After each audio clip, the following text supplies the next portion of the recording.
जय हिंद साथियों, welcome to AB maths IT. आज हम लोग इस वीडियो में प्रश्न बैंक 2021-22 विषय रसायन शास्त्र कक्षा 11वीं का इकाई 6 ऊष्मा गतिकी यानी थर्मोडायनेमिक्स में 4 अंक वाले प्रश्नों को देखेंगे, जिसमें हम प्रश्न क्रमांक 1 से लेकर प्रश्न क्रमांक 8 तक के क्वेश्चंस को सॉल्यूशन देखेंगे। और आपको इस वीडियो के स्पेशल हैंडराइटिंग पीडीएफ नोट्स आपको इसके डिस्क्रिप्शन में अवेलेबल करा दिए जाएंगे। आप वहाँ से जाकर इसे डाउनलोड कर लीजिएगा।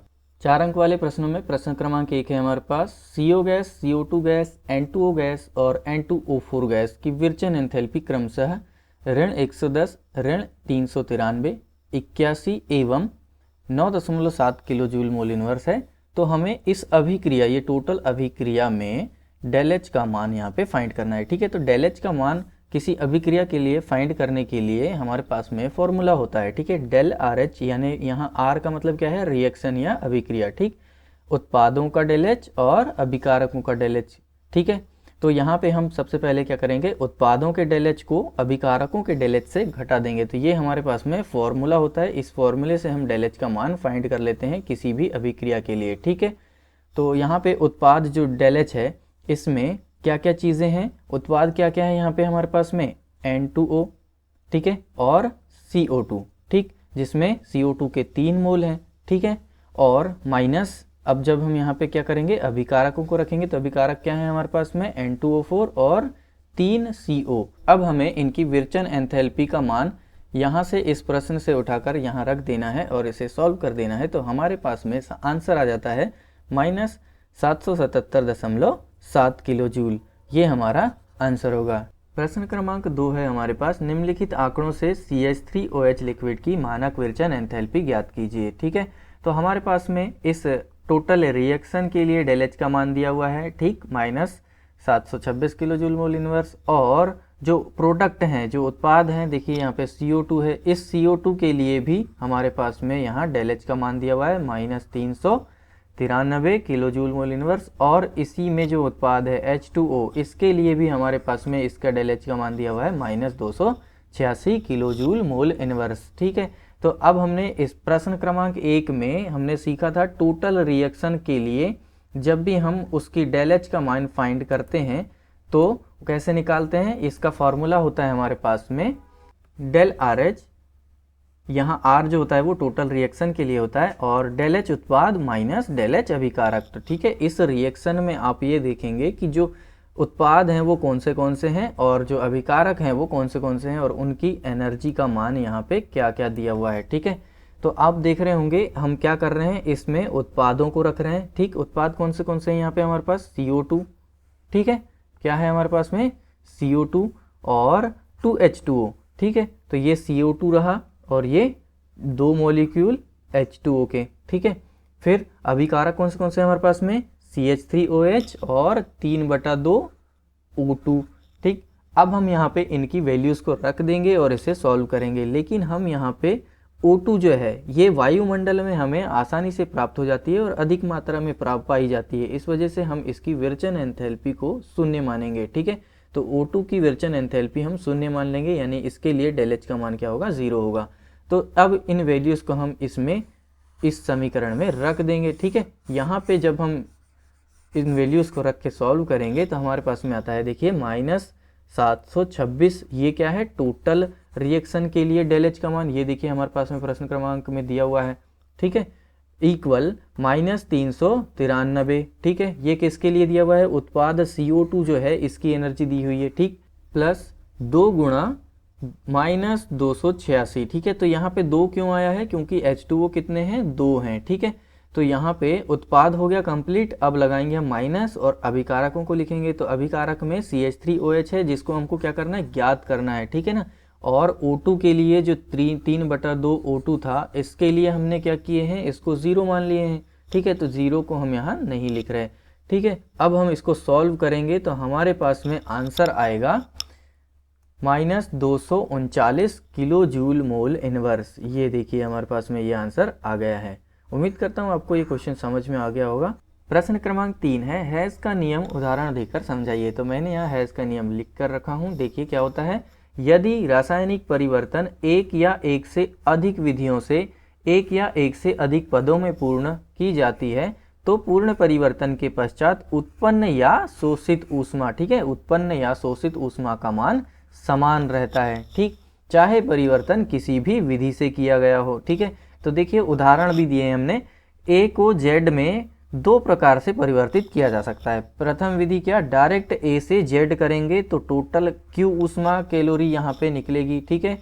और द्वितीय विधि क्या है, ए से पहले बी गए, बी से फिर सी गए और सी से जेड गए, तो यहाँ पे ए से बी जाने पे Q1 कैलोरी ऊष्मा, बी से सी जाने पर Q2 कैलोरी ऊष्मा और सी से जेड जाने पर Q3 कैलोरी ऊष्मा आती है। और नियम के अनुसार हमारे पास में ये जो पहली विधि में टोटल कैपिटल Q कैलोरी ऊष्मा जो थी ये किसके इक्वल होगी, इन तीनों कैलोरी ऊष्मा के बराबर होगी, ठीक है, Q1 plus Q2 plus Q3 के बराबर होगी। तो उसके लिए उदाहरण भी दिया हुआ है, ठीक है, C plus O2 is equals to CO2, ये एक पद में हो गई और इसकी टोटल एनर्जी कितनी आती है 393.5 माइनस 393.5 किलो जूल, ठीक है।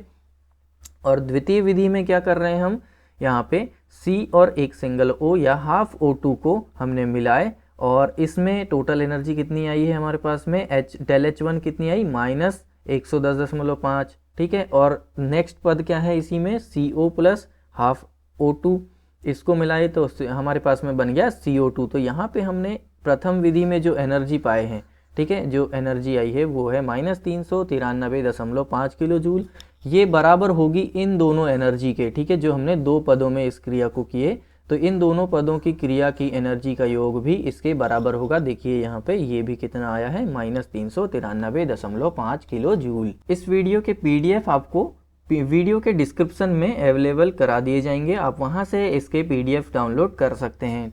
नेक्स्ट प्रश्न है हमारे पास, प्रबल अम्ल और प्रबल क्षार की उदासीनीकरण ऊष्मा का मान सदैव ऋण 13.7 किलो कैलोरी होता है, क्यों, समझाइए। तो इसका आंसर है प्रबल अम्ल तथा प्रबल क्षार आपस में क्रिया करके लवण तथा जल बनाते हैं, ठीक है।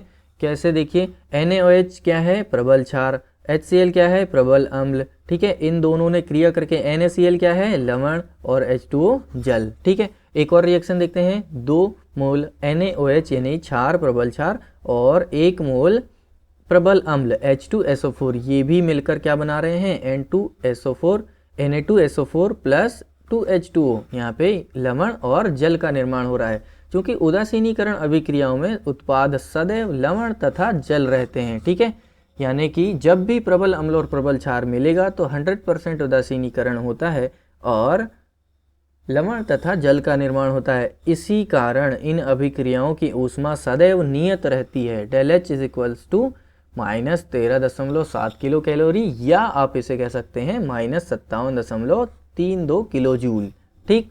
नेक्स्ट प्रश्न क्या है हमारे पास में, एंट्रोपी क्या है, इसकी भौतिक सार्थकता समझाइए। तो एंट्रोपी देखिए, किसी तंत्र की अनियमितता या यादृच्छिकता को एक ऊष्मागतिकी राशि जिसे एंट्रोपी कहते हैं, ठीक है, इसे हम S से प्रदर्शित करते हैं।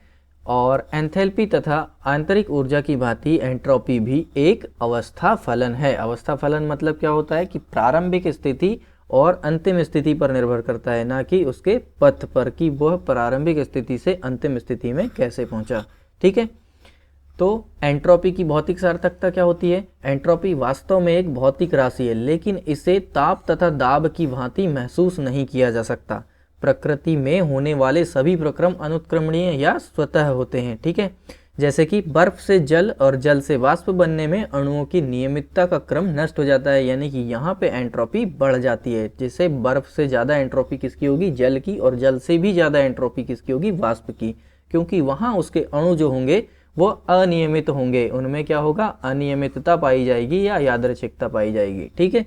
इसलिए एंट्रोपी को हम क्या कह सकते हैं, किसी तंत्र की अनियमितता का मापक कह सकते हैं। नेक्स्ट प्रश्न है हमारे पास, निम्न पर टिप्पणी लिखिए। इसमें हमारे पास में 5 प्रश्न पूछे गए हैं, जिसमें पहला है मानक विरचन एंथैल्पी क्या है। तो ठीक है, मानक विरचन एंथैल्पी क्या होता है, प्रत्येक तत्व की मानक अवस्था में एंथैल्पी शून्य मानी जाती है, इसलिए किसी भी यौगिक की मानक एंथैल्पी को ही उसकी मानक विरचन एंथैल्पी मानते हैं, ठीक। नेक्स्ट क्या है, आबंध एंथैल्पी।